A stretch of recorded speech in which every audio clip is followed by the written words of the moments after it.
Master जी, बच्चा लोग जाना तारा हमनी के आवे वाला पीढ़ी बाघ और शेर ना देख पाई।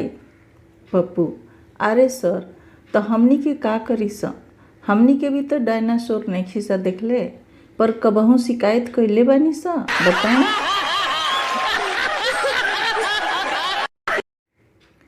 एगो लइका परीक्षा हॉल में परेशान बैठा रहे। टीचर, का भइल, प्रश्न कठिन बा का? लड़का, ना सर, हम तो ई सोचतनी कि ई प्रश्न के उत्तर कौना जेब में रखले रहनी ह।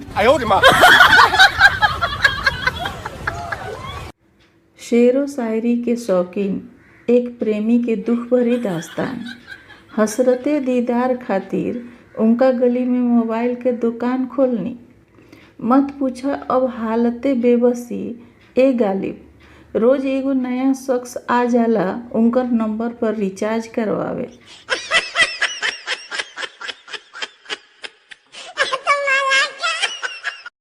पत्नी, तारा जड़ा भी तमीज नहीं खे।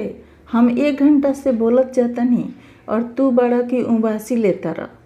पति, हम उबासी नहीं लेत, बोले के कोशिश करतनी, लेकिन तू बाड़ू की बोलही नहीं खुदेत।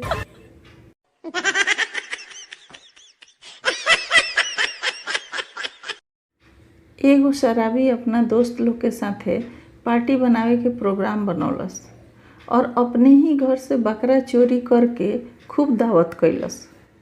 सुबह जब घरे पहुंचल तो बकरा घर पर ही खड़ा रहे। शराबी अपना पत्नी से पूछलस, बकरा कहाँ से आइल ह? बीवी गुस्सा में, बकरा के गोली मार, रात से अपन कुत्ता ही गायब बा।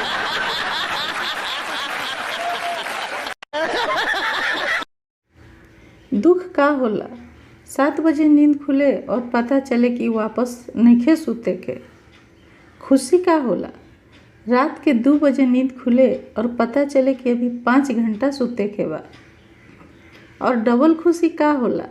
रात के नींद खुले और पता चले कि कल छुट्टी बा।